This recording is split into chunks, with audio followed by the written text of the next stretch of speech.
각 처소에서 또한 함께 모여서 이렇게 예배하는 우리 성도님들 주님의 이름으로 환영합니다.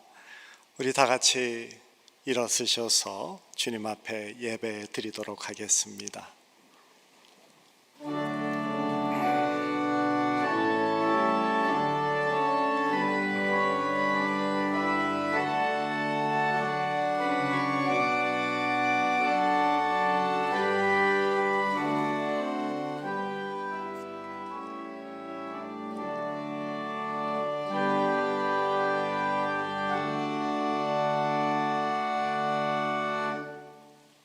나는 가난하고 궁핍하여 나의 중심이 상함이니이다.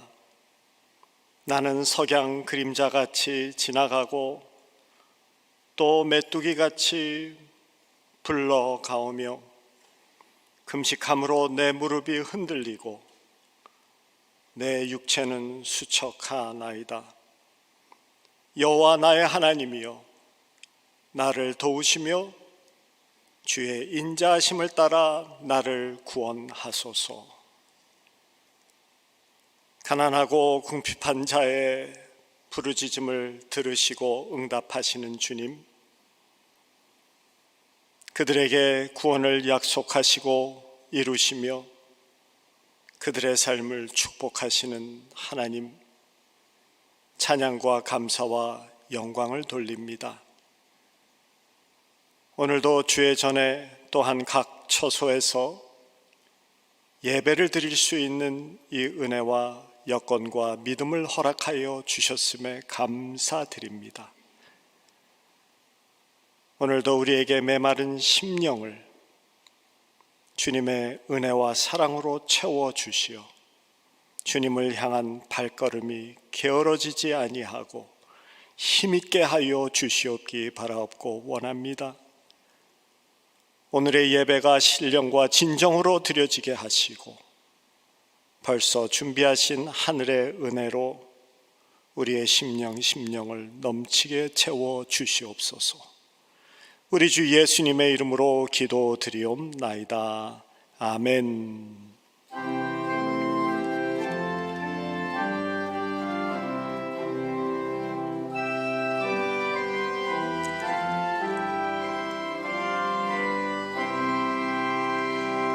다 함께 주를 찬양하세.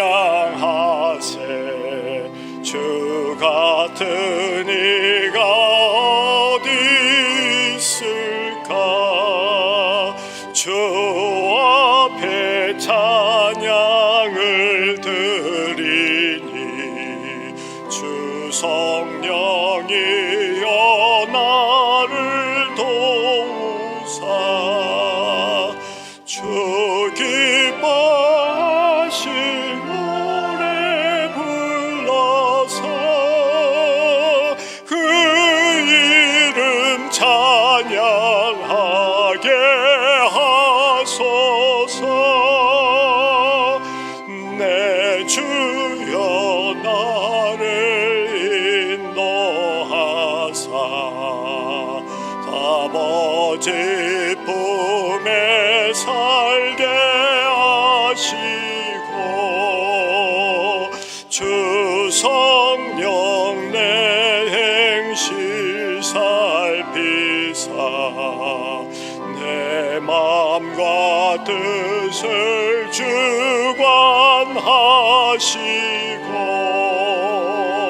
주 성령 내 마음 주시사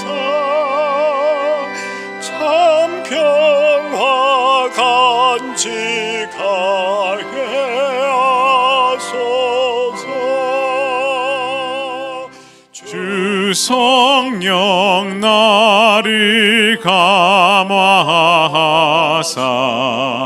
새 노래 나의 맘에 솟으니 참되고 안전한 기도로 다 주께 영광 영광 돌려보내고 주 성령 내 맘 열어주시사 내 주를 찬양하게 하소서. 말할 수 없는 탄식으로 날 위해 친히 간구하시는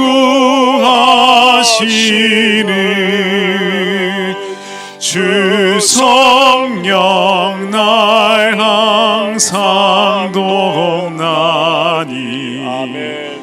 이 천한 몸은 주의 것이며 주님의 기업이 일자임을 나 밝히 알게 하여 주소서.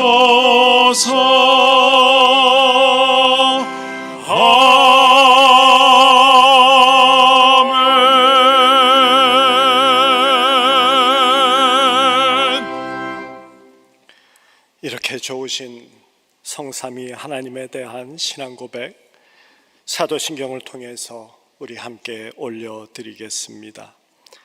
전능하사 천지를 만드신 하나님 아버지를 내가 믿사오며 그 외아들 우리 주 예수 그리스도를 믿사오니 이는 성령으로 잉태하사 동정녀 마리아에게 나시고 본디오 빌라도에게 고난을 받으사 십자가에 못 박혀 죽으시고 장사한 지 사흘 만에 죽은 자 가운데서 다시 살아나시며 하늘에 오르사 전능하신 하나님 우편에 앉아 계시다가 저리로서 산자와 죽은 자를 심판하러 오시리라. 성령을 믿사오며 거룩한 공회와 성도가 서로 교통하는 것과 죄를 사하여 주시는 것과 몸이 다시 사는 것과 영원히 사는 것을 믿사옵나이다. 아멘. 주 예수 이름 높이어 다 찬양하여라. 금열 유과를 드려서 만유의 주 찬양. 금열 유과를 드려서 만유의 주 찬양.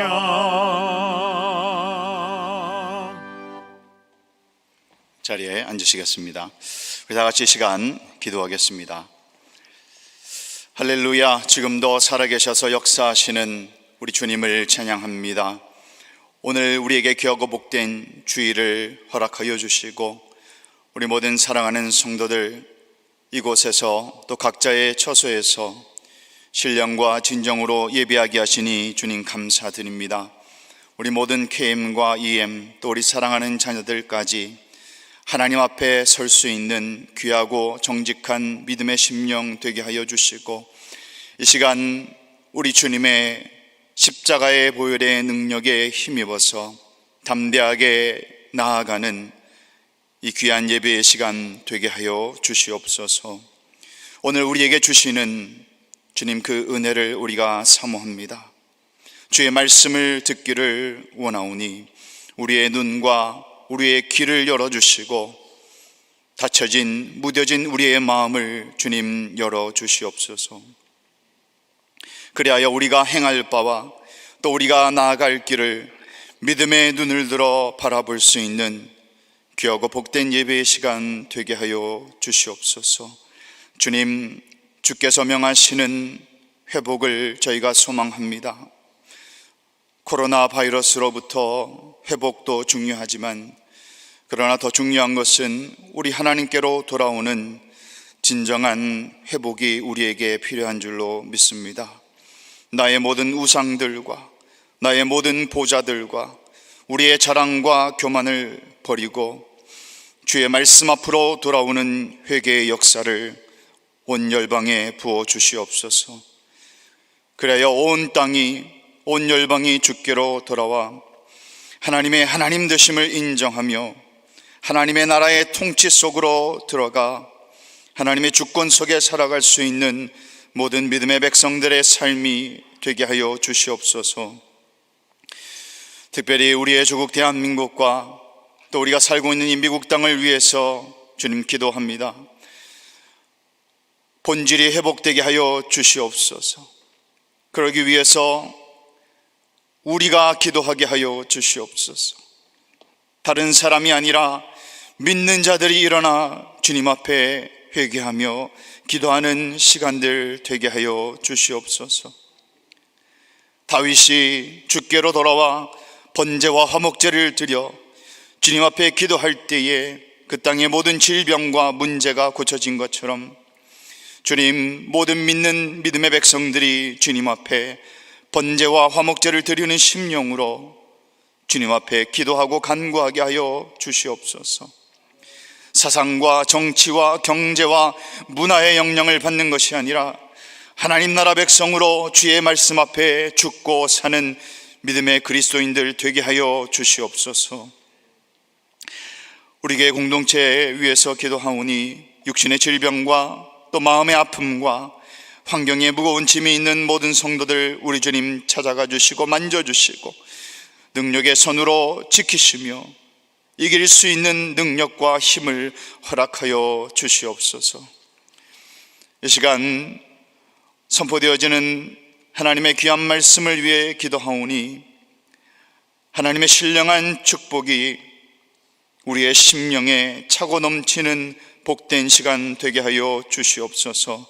말씀 증거하시는 우리 목사님 성령께서 강하고 담대하게 붙잡아 주시며 선포되어지는 그 말씀이 우리의 심령과 신비에 새겨지는 복된 은혜의 시간 되게 하옵소서.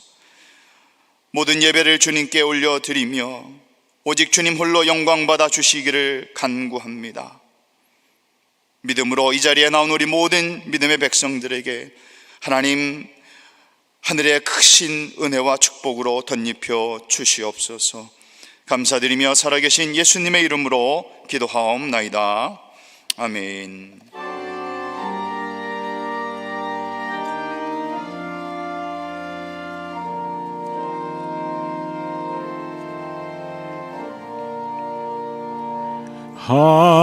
하늘에 계신 아버지 이름 거룩하사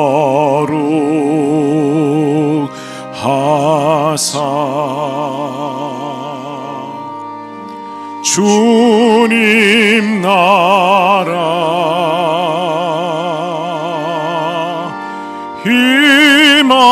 임하시고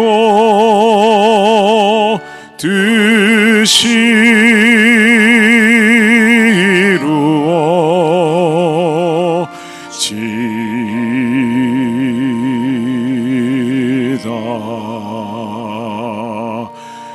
일용할 양식 주시고 우리들의 큰 죄 다 용서하옵시고 또 시험에 들게 마시고 악에서 구원하소서. 대개 주의 나라 주의 권세 주의 영광 영원히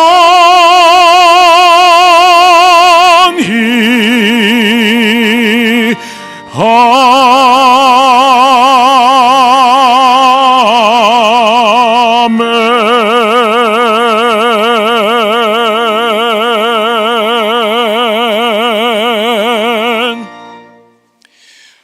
하나님께서 우리에게 주시는 말씀 마태복음 5장 3절, 마태복음 5장 3절 우리 한 절의 말씀을 봉독해 올리겠습니다. 심령이 가난한 자는 복이 있나니 천국이 그들의 것임이요. 아멘. 이 시간 우리 정구 목사님 나오셔서 비움의 과정이라는 제목으로 하나님의 말씀 증거해 주시겠습니다.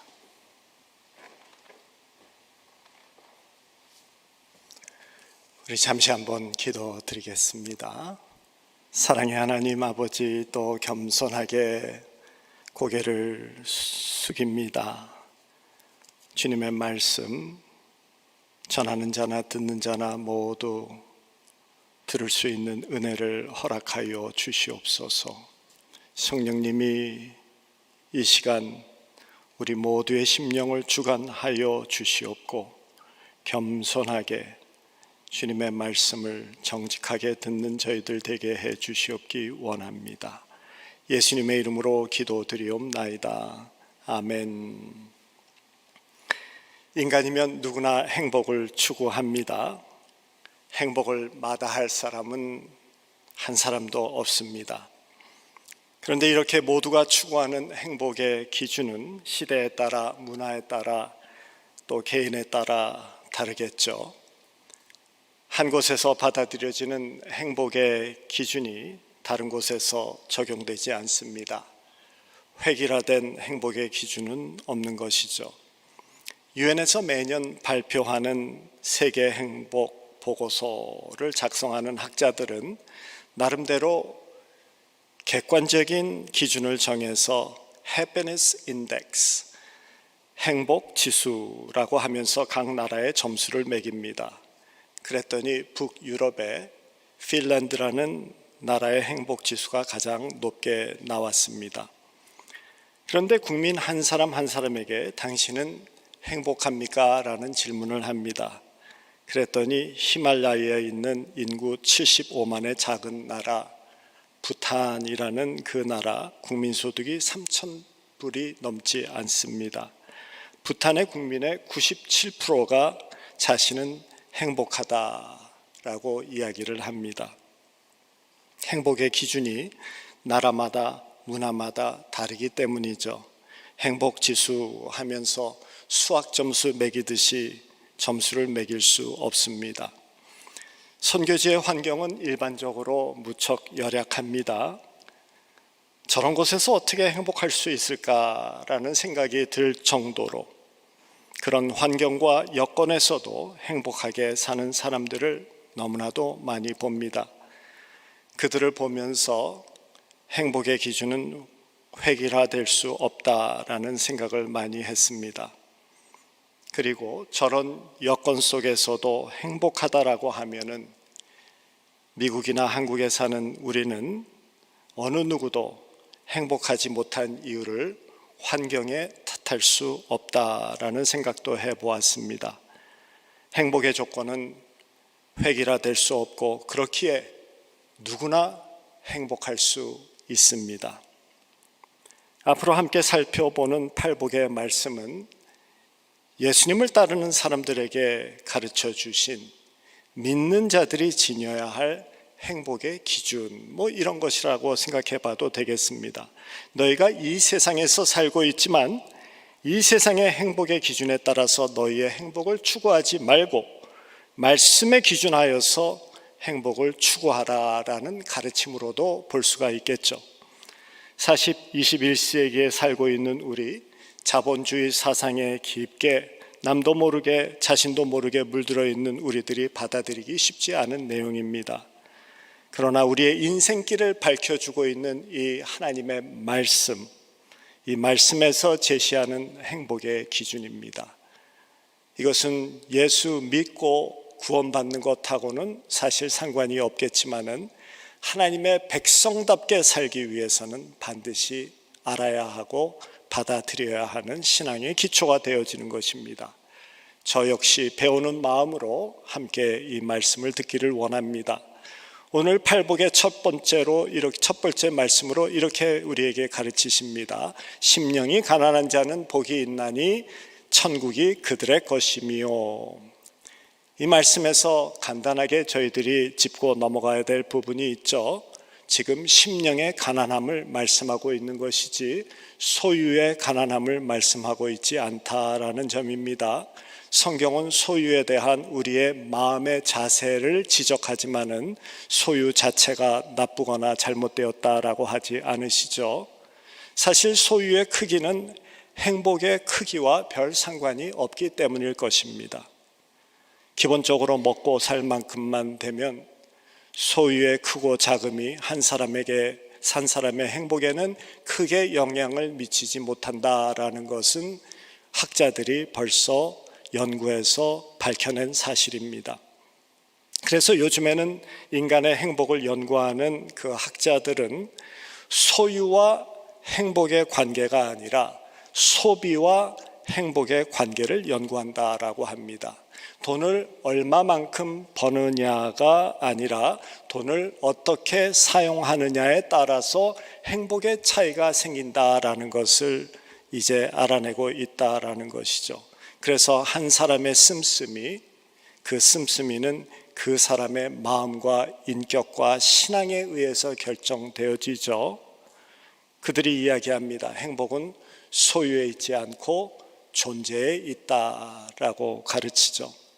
오늘 본문 말씀으로 돌아갑니다. 소유의 크기를 따지지 아니하시고 지금 하나님은 심령이 가난한 자는 복이 있나니라고 말씀하십니다. 심령이 가난한 자, 조금 쉽게 말하면 영적인 관점에서 가난한 자, 또는 하나님이 보시기에 가난한 자, 하나님 앞에서 가난한 자라는 의미가 되겠습니다.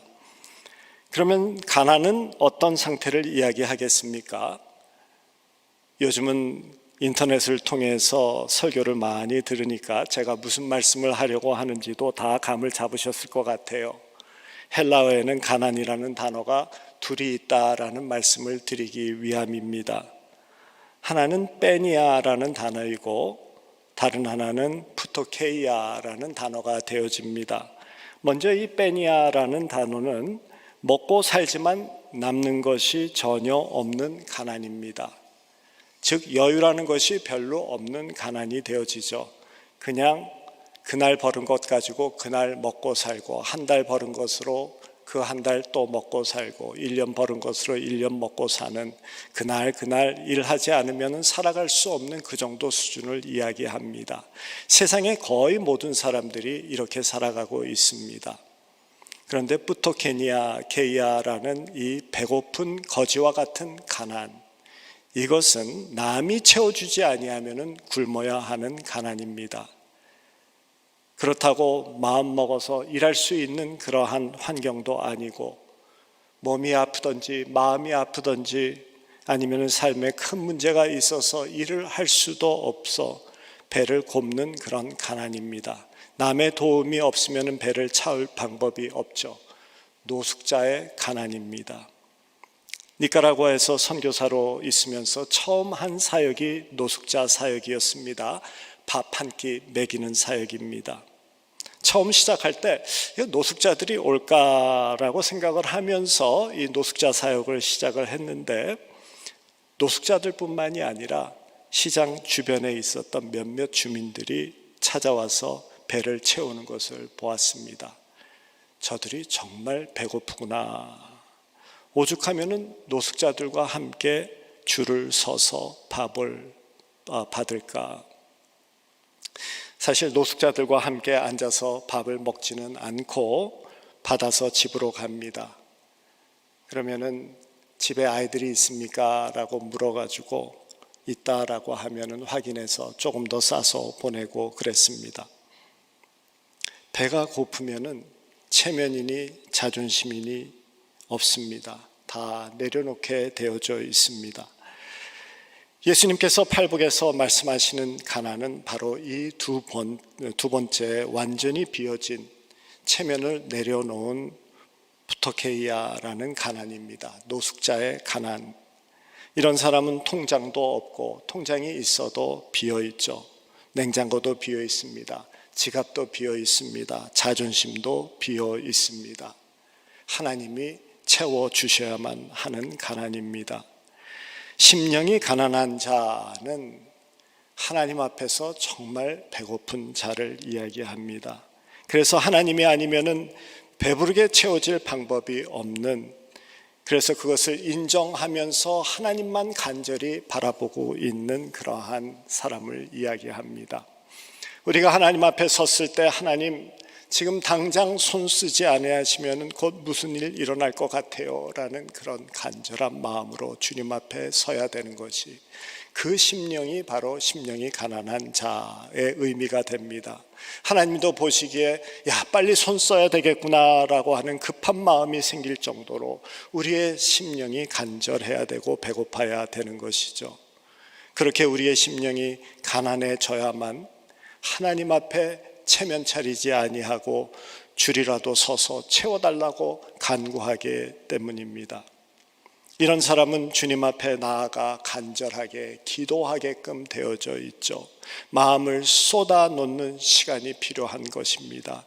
그래서 텅 빈 마음을 은혜로 채워달라고 주님 앞에 간구하는 그러한 사람입니다.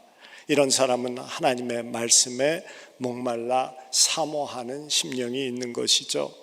시편 42편의 말씀입니다. 1절과 2절에 하나님이여 사슴이 시냇물을 찾기에 갈급함같이 내 영혼이 주를 찾기에 갈급하나이다. 내 영혼이 하나님 곧 살아계시는 하나님을 갈망하나니 내가 어느 때에 나가서 하나님의 얼굴을 배울까. 하나님의 얼굴 뵙기를 그렇게 갈망하는, 나를 배부르게 하실 그 하나님의 얼굴을 뵙기를 간절히 소원하는 그 마음을 목말라 시냇물을 찾는 사슴에 비유한 찬양시이죠. 그렇게 하나님 앞에 체면 차리지 아니하고 줄 서는 마음으로 설 때 하나님께서 하늘의 것으로 우리의 심령을 채워주시고 우리는 하늘 나라를 누리는 삶을 살게 된다라는 말씀을 해주시는 것입니다. 성경에서는 이 하나님 나라, 이것은 장래에 누릴 뿐만이 아니라 지금도 누리는 그러한 나라인 것을 우리가 잘 알고 있습니다. 하나님 나라는 하나님이 왕 되시어서 그의 백성들을 사랑과 공의로서 통치하고 돌보는 곳을 이야기하죠. 우리가 현재 이 땅에 살아가면서 순종함을 통해서 하나님의 그러한 통치 안에 우리 스스로를 집어넣는다라고 하면은 바로 그것이 지금 현재 우리가 하나님의 나라를 누리게 되어지는 방법이 됩니다. 근데 우리 인간은 조금이라도 힘이 있고 능력이 있으면 절대로 고개 숙이지 않습니다. 내게 먹을 것이 있으면 노숙자와 함께 줄을 서서 밥 얻어먹지 않습니다. 10년을 같이 살았어도, 아니 50년을 같이 살았어도 서로 알 것 다 아는 부부 사이임에도 불구하고 자존심만은 건드리면 안 됩니다.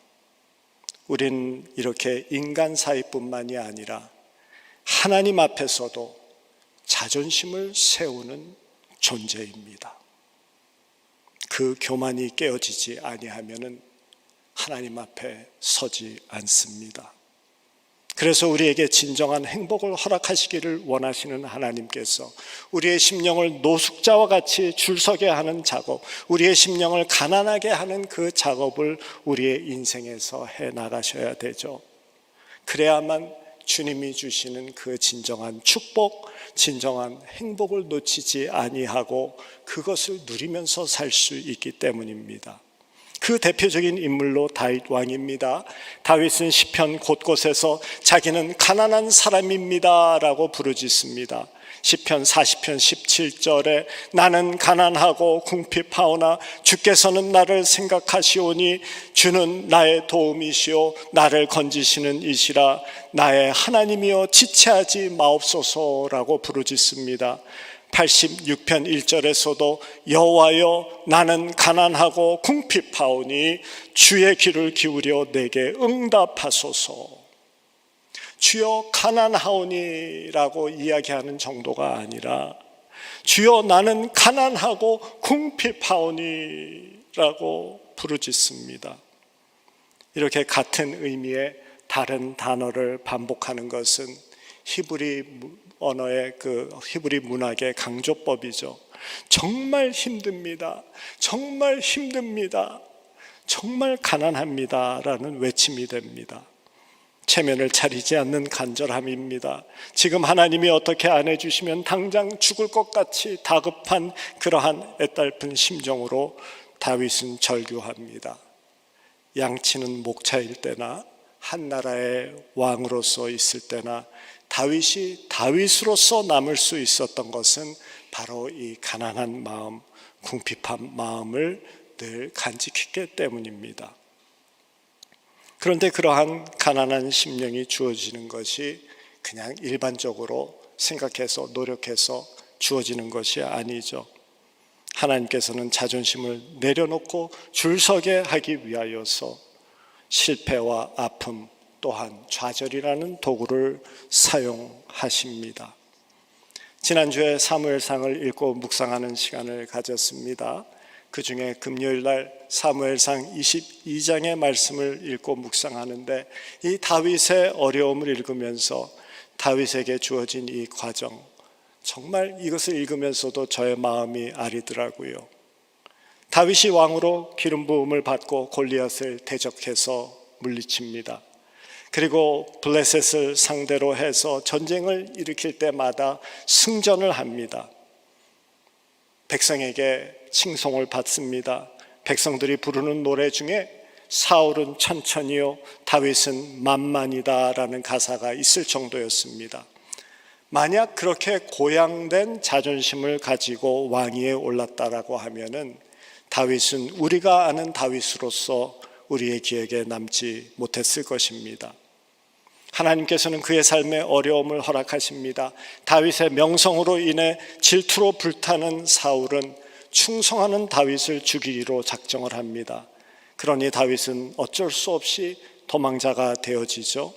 그러던 중 노비라는 마을로 도망합니다. 그리고 레위 지파 제사장 아히멜렉에게 가서 도움을 청합니다. 음식과 숨을 곳을 허락해 달라는 부탁이었습니다. 아히멜렉은 하나님을 두려워하는 사람으로서 사울의 보복이 있을 것을 알면서도 다윗을 숨겨줍니다. 사울이 뒤늦게 그 사실을 알고 아히멜렉을 왕궁으로 소환합니다. 사울이 묻습니다. 나를 대적하는 다윗을 도와준 것이 사실이냐? 아히멜렉이 제사장답게 말합니다. 나는 하나님을 두려워하는 사람입니다. 그리고 다윗은 왕에게 충성하는 사람입니다. 그래서 도와주었습니다. 사울 왕은 아히멜렉뿐만이 아니라 노베 거주하는 제사장들 그리고 그 가족들을 모두 학살합니다. 총 85명이 살해를 당했다라는 기록이 끔찍한 사건이 일어납니다.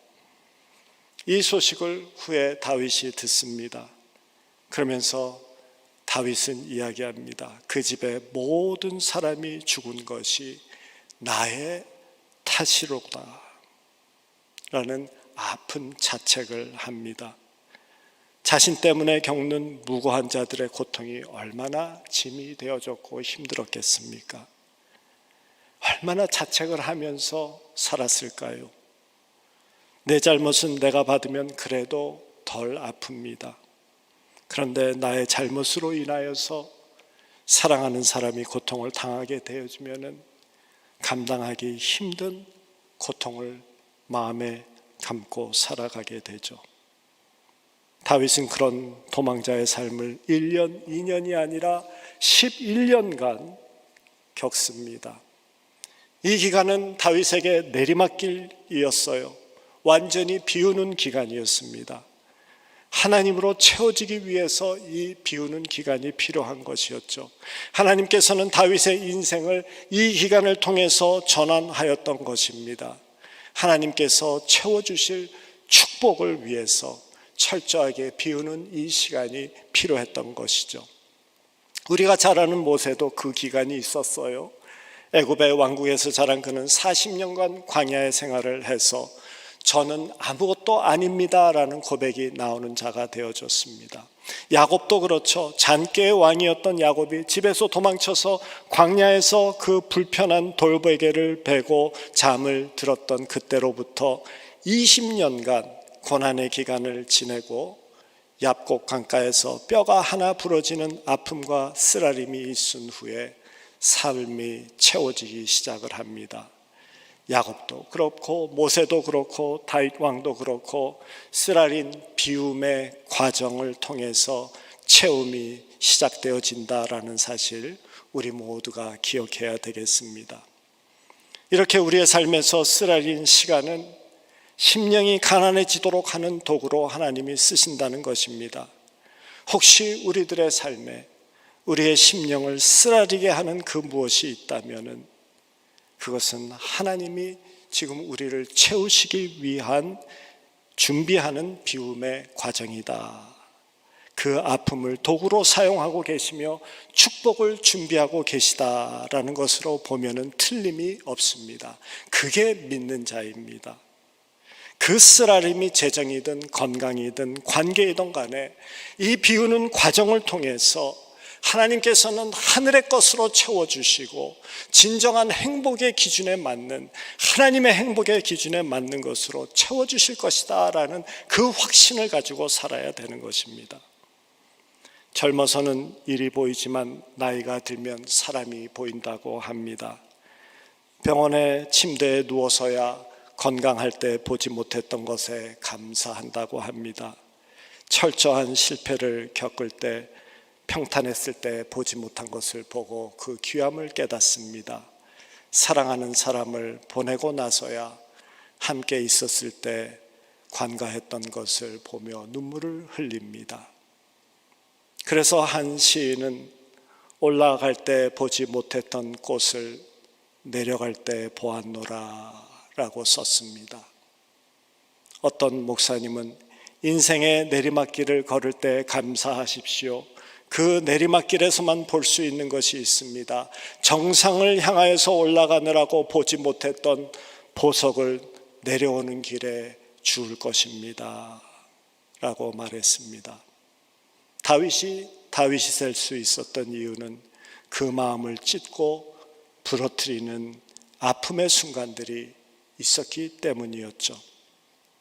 그래서 우리 인생의 어두운 밤이 찾아올 때, 인생의 쓰라림이 우리를 누르는 듯 할 때 우리는 또 무엇을 비우게 하시며 또 어떻게 우리의 삶을 채워주실 것인가 라는 이 소망을 가지고 지내야지 됩니다. 또 인생을 돌아보면 누구나 실패와 아픔이 있고 쓰라린 상처와 광야의 돌베개 같은 것이 있습니다. 다윗과 같이 평생 자책을 하는 실수도 있을 수 있고요. 우리를 아프게 하는 상처가 있고 우리를 실망시켰던 그런 것들이 얼마나 많습니까? 우리는 아직도 돌베개를 베면서 잠들기 힘들어하는 그런 것들이 있습니다. 생각할 때마다 우리를 초라하게 만드는 것들, 그리고 실패자와 같이 느끼게 하는 것들, 그것이 무엇입니까? 무엇 때문에 아직도 자책을 합니까? 인생을 살다 보면 누구에게나 있는 그 쓰라림과 자책, 그런 아픔의 상처로 인해서 파여버린 이 마음의 웅덩이는 하나님의 은혜와 사랑으로 채워지게 하기 위함입니다. 이 웅덩이를 자기 연민, 자기 비판, 열등감, 좌책감, 좌절감으로 채우는 것은 사탄의 계략입니다. 심리학자 중에 마셜 로센버그라는 교수가 Non-Violent Communication, NVC라고 해서 비폭력적 대화법을 사용해가지고 아름다운 인간관계를 만들어 나가야 된다라는 학자가 있었습니다. 이 대화법은 욕을 하거나 비판을 하지 말라, 바이올런트한 그런 말을 사용하지 말라라는 그런 것이 아니라 사람들과 대화를 할 때 마음속에 평가나 판단을 내려놓고 대화를 해야만이 좋은 관계를 회복해 나아갈 수 있다라고 가르치는 것입니다. 사람은 대화를 시작하면서 먼저 선입견이라든가 판단 이런 것을 가지고 시작하는 것이 일반적이죠. 또 저 사람 잔소리하네라고 들으면은 무슨 소리를 해도 잔소리로 들리게끔 되어져 있죠. 또 저 사람 화내네라고 생각을 하고 들으면은 평범하게 말하고 있음에도 불구하고 화를 내고 있는 것으로 듣게 되어집니다. 그러니 그런 선입견과 판단을 내려놓고 대화를 할 때 상대방의 의도를 제대로 이해할 수 있고, 그래야만 상대방과 계속해서 발전해 나아가는 그러한 관계가 새롭게 주어진다라는 그러한 가르침이었습니다. 하나님은 우리에게 이 비폭력적 대화법을 사용하시어서 대하십니다. 우리의 죄와 실수와 부족함을 속속들이 다 아시지만은 예수 그리스도의 십자가의 보혈로 그러한 우리의 죄와 실수와 부족함을 아예 가려버리시고, 그리고 이제는 축복된 삶을 살게 하기 위하여서, 또한 그러한 삶을 살 수 있는 자녀들로서 우리를 대해 주시죠. 우리는 우리 자신을 실패자로 보아도 하나님은 우리는 실패가 아니라 그것은 비움이었다라고 말씀하십니다. 우리는 큰 실수라고 생각을 해도 하나님은 그것은 비우는 과정이었어라고 보십니다. 우리는 절망적이라고 생각해도 하나님은 이제부터 채워지는 거야 라고 말씀하십니다. 우리를 향한 하나님의 생각은 재앙이 아니라 평안이요 너희 장래에 소망을 주려는 생각이다 라고 선포를 하시죠. 우리에게 삶에서 주어졌던 어떤 아픔이든 실망이든 쓰라림에 대해서 사탄의 속삭임에 기울여서는 안 됩니다. 사탄은 거짓의 압이라고 했습니다. 사탄은 우리가 갖고 있는 하나님의 사랑과 하나님의 그 은혜, 그것에 대한 확신을, 하나님의 말씀의 약속에 대한 신뢰를 파괴하려고 하고 매몰시키려고 합니다. 예수님이 마가복음 4장 1절부터 9절에서 4가지의 그 밭의 비유를 말씀해 주시면서 사탄의 계략을 경고하셨습니다. 하나님의 말씀이 땅에 뿌려지는데, 너희들의 심령에 뿌려지는데, 일부는 길가에 뿌려지는데 뿌리를 내리기도 전에 새들이 와서 먹어버린다라고 말씀하신 후에 그것을 설명해 주십니다. 길가에 뿌려졌다라는 것은 말씀을 들었을 때 사탄이 와서 너희에게 뿌리운 말씀을 빼앗는다라는 것이다 라고 설명을 하십니다. 사탄은 말씀을 빼앗아갑니다. 왜냐하면 말씀을 통해서 믿음이 자라는 것을 싫어하기 때문이죠. 우리의 삶에 주어졌던 실수와 죄에 대해서 용서를 비는 겸손함이 있어야 됩니다. 그리고 또한 주어졌던 아픔과 쓰라림과 실망에 대해서는 이것이 비움의 과정이었구나라는 것을 감사함으로 받아들이는 저와 여러분들이 되어야 됩니다. 그리고 이것으로 인해서 패어진 이 마음의 웅덩이를 하나님의 사랑과 은혜로서 채워야지 자책이라든가 아니면 실망으로 채워서는 안 되는 것입니다.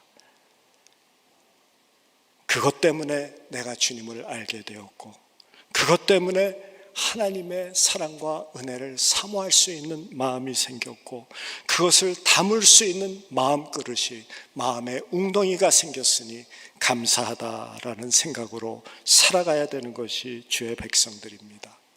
그것 때문에 천국을 이곳에서부터 소유하며 살게 되어지고, 세상의 행복의 기준에 따르지 아니하고 하나님의 행복의 기준에 따라서 살아가는 우리들이 되어지는구나라는 것을 알아야 합니다. 다가오는 한 주간에도 모든 것을 합력해 하시어서 천국과 더 연결되어지게 하시고 더 나아가서 하나님의 통치하심을 누리게 하시는, 천국을 갖게 하는 이 놀라운 축복을 누리는 저와 여러분들 되어지시기를 주님의 이름으로 축원합니다. 우리 다 같이 기도합니다. 사랑의 하나님 아버지, 저희들에게 허락하여 주신 주님의 사랑에 감사합니다. 비움의 과정을 통하여서 체험을 허락하여 주시는 주님의 선하심을 함께 나누었습니다. 주님 앞에 서는 우리들 진정으로 심령의 가난함을 허락하여 주시어서 주님의 통치하심을 누릴 수 있는 놀라운 삶을 살아가게 하여 주시옵소서. 주님 앞에 감사 찬송 올리옵고 우리 주 예수 그리스도 이름 받들어서 기도드렸사옵나이다. 아멘.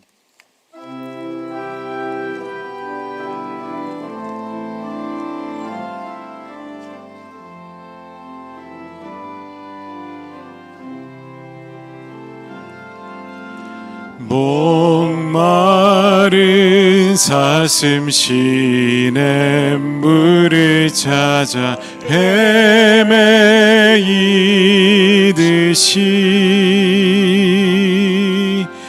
내 영혼 주를 찾기에 갈급하나이다.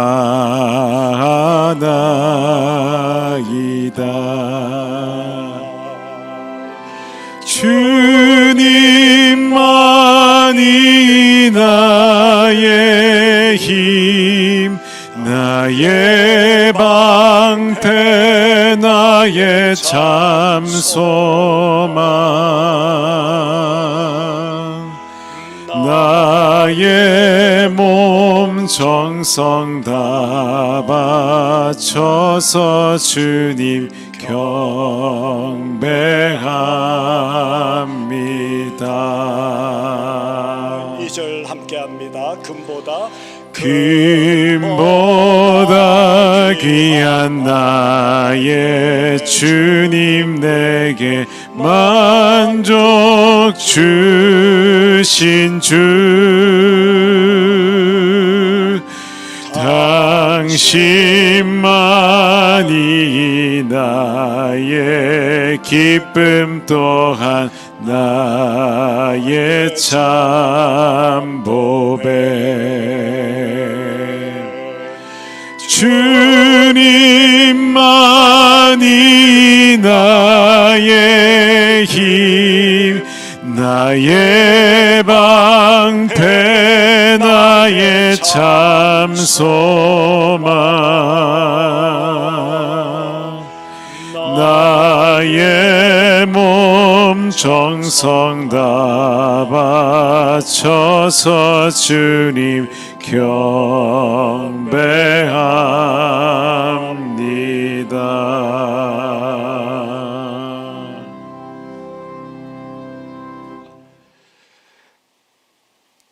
우리를 사랑하시는 주님, 감사합니다. 지난 한 주간도 우리와 함께 하시고 어떠한 상황 속에서도 천국 백성으로 살아가게 하여 주심에 감사드립니다. 환경이 어렵지만은 그래도 감사할 자목들을 찾고 우리의 마음을 담아서 주님께 올려드립니다. 주님께서 받아주시고 주님이 기뻐 사용하시는 예물 되게 하여 주시옵소서.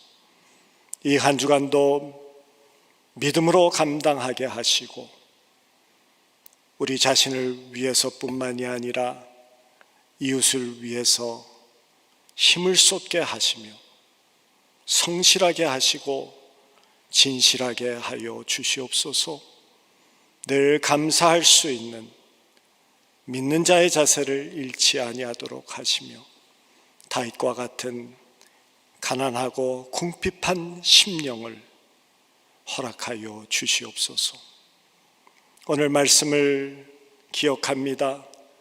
삶의 상처와 아픔과 자책으로 생긴 심령의 웅덩이를 주님의 사랑과 은혜로 채워 주시옵소서. 어떠한 환경과 여건 속에서도 그 사랑과 은혜를 퍼먹으며 퍼마시며 감사드릴 수 있는 한 주 되게 하여 주시옵소서.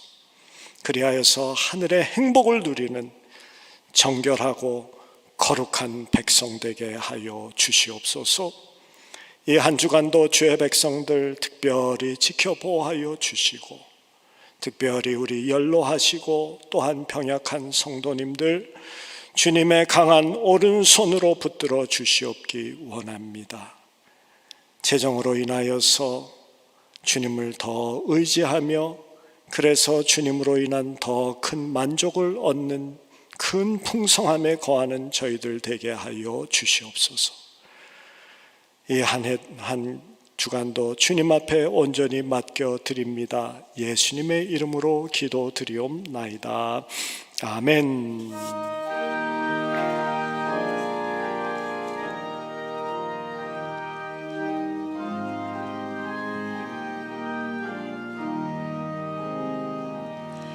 너 예수께 조용히 나가 내 모든 짐 내려놓고 주 십자가 사랑을 믿어 죄사함을 너 받으라. 주 예수께 조용히 나가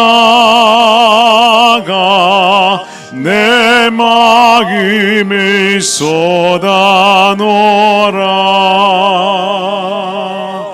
늘은 미리 보시는 주님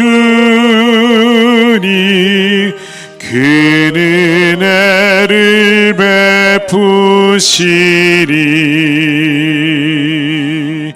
주 예수의 은혜를 입어 내 슬픔이 없어지리. 내 이웃을 늘 사랑하여 너 받은 것 거저주라. 주 예수께 조용히 나가 내 마음을 쏟아놓으라. 늘은 미리 보시는 주님 그 은혜를 베푸시리. 주 예수를 친구로 삼아 늘 내 옆에 모시어라. 그 영원한 생명 샘물에 내 마른 목 죽이어라. 주 예수께 조용히 나가 내 마음을 쏟아놓으라. 늘은 미리 보시는 주님 그 은혜를 베푸시리. 너 주 사귀어 살면 새 생명이 넘치리라. 주 예수를 찾는 이 앞에 참 밝은 빛 비추어라. 주 예수께 조용히 나가 내 마음을 쏟아놓으라. 늘은 미리 보시는 주님, 그 은혜를 베푸시리. 우리의 실패와 실수와 자책의 쓰라림을 가려주시기 위하여 십자가에 못 박혀 돌아가신 예수 그리스도의 크신 은혜와 우리에게 축복하시기 위하여 비우게 하시는,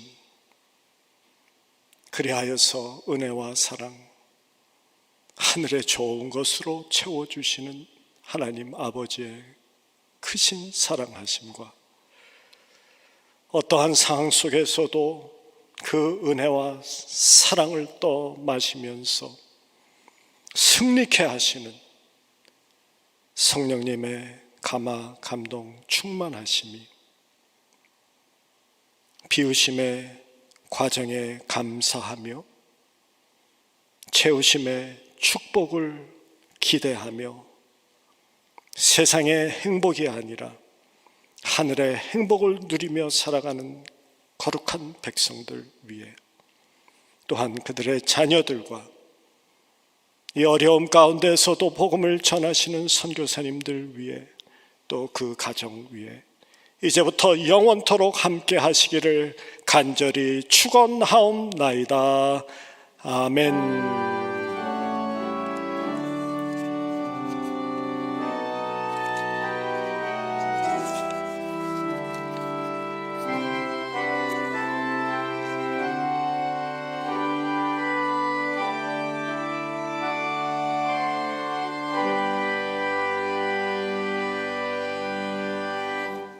네, 자리에 앉아주시기 바랍니다. 우리 모든 예배 순서를 마쳤고요.